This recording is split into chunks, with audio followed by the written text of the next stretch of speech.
Yeah, Boatgate. Quick recap. Last Monday on the Giants' day off, Odell Beckham and a few other members of the receiving corps were spotted in photos across social media partying on a boat in Miami. Then on Sunday, the Giants lost to the Packers in the wild card round, and Odell had a pretty bad game. He dropped 3 passes, though some say it was only technically 2, but one was definitely for a touchdown. It was like the perfect storm for hot takes. If you want to criticize Odell Beckham today, you go ahead, because you have a right to. Shipwreck, writes the New York Post. He still has a way to mature as a human being, as a football player, as a professional. I'm saying, well, who started the distraction?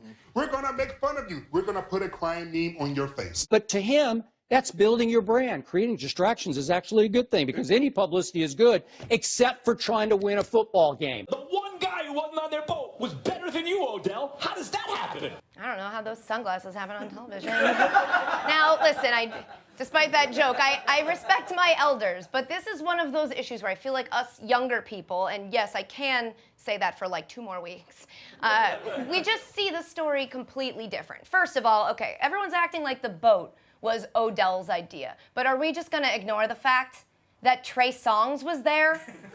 Trey Songz, the most convincing person on the planet. He can get you to do things you didn't think you were going to do. Trust me, he's just that smooth.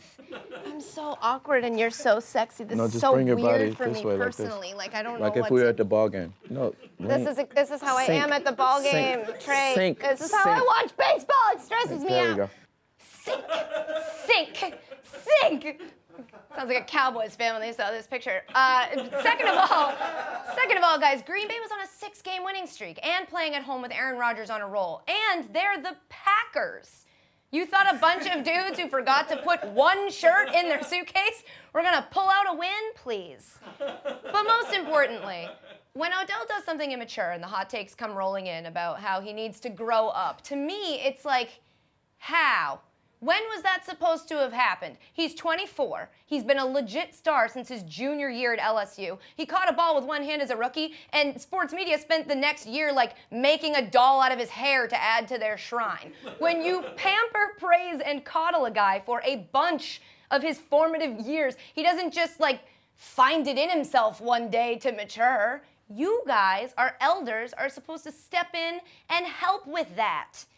And sure, that includes veteran players like Victor Cruz, who sure was on the boat. But I like Victor. And how do we know he wasn't there to keep things afloat?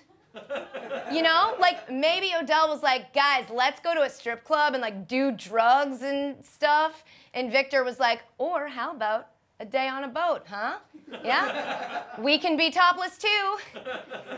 Point is, the Giants have actual people on their staff who are paid to be in charge. Ben McAdoo needs to take responsibility for Odell right after he takes responsibility for that mustache. And it's real easy for Giants GM Jerry Reese to take the time to chastise Odell to the press after the fact, but where was that guidance before or during the season? Probably wherever the answers to all those questions we had about Josh Brown are.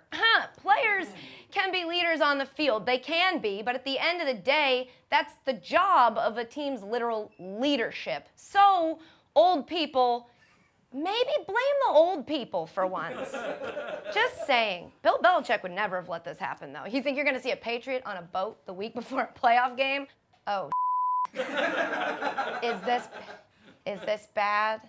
A player. You're not going to see a player. I think we're going to be okay.